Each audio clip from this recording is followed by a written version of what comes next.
بسم اللہ الرحمن الرحیم۔ السلام علیکم، میری آپ سبھی سے التجا ہے کہ ایک مرتبہ درود ابراہیمی پڑھ لیجیے گا۔ بسم اللہ الرحمن الرحیم۔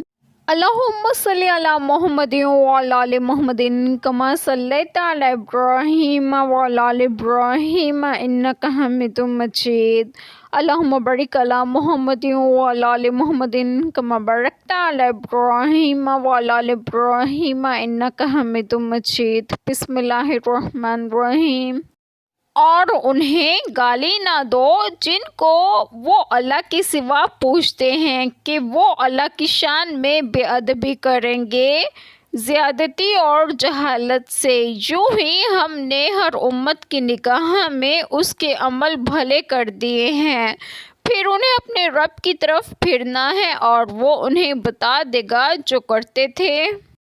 بسم اللہ الرحمن الرحیم۔ آج جو بات میں آپ لوگوں سے ڈسکس کروں گی وہ یہ ہے کہ اس آیت کریمہ میں ہے کہ اور انہیں گالی نہ دو جن کو وہ اللہ تعالیٰ کے سوا پوچھتے ہیں کہ وہ اللہ تعالیٰ کی شان میں بے ادبی کریں گے زیادتی اور جہالت سے۔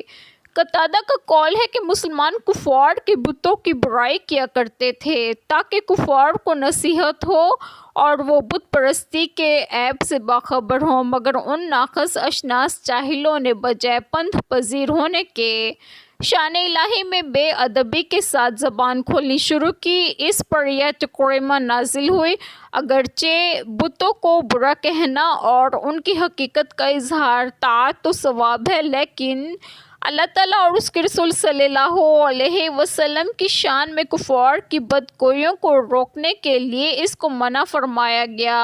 ابن انباری کا قول ہے کہ یہ حکم اول زمانے میں تھا، جب اللہ تعالیٰ نے اسلام کو قوت عطا فرمائی تو منسوخ ہو گیا۔ یوں ہی ہم نے ہر امت کی نگاہ میں اس کے عمل بھلے کر دیے ہیں، پھر انہیں اپنے رب کی طرف پھرنا ہے، پھر وہ انہیں بتا دے گا جو کچھ وہ کیا کرتے تھے۔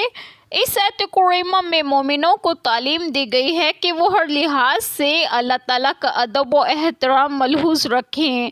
انہیں مشرکین کے جھوٹے معبودوں کو گالی دینے سے اس لیے منع کیا گیا ہے کہ مشرکین غصے میں آ کر اللہ تعالیٰ کو گالی دیتے ہیں۔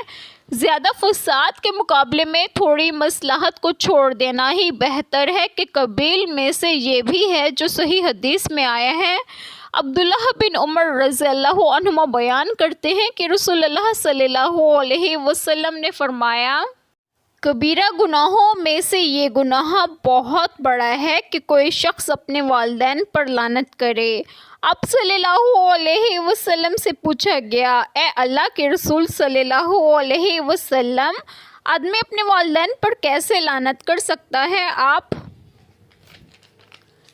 صلی اللہ علیہ وسلم نے فرمایا، کوئی شخص دوسرے شخص کے باپ کو برا کہے تو جواب میں وہ اس کے باپ کو برا کہے، اور وہ اس کی ماں کو برا کہے تو جواب میں وہ اس کی ماں کو برا کہے۔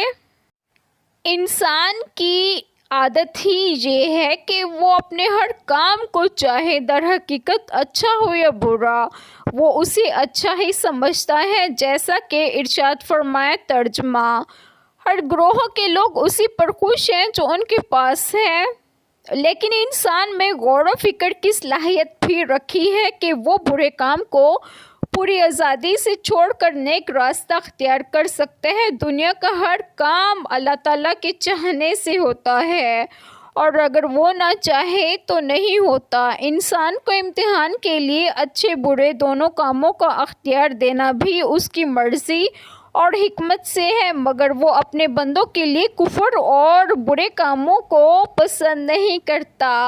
آپ دیکھیں سورۃ زمر آیت کریمہ 7۔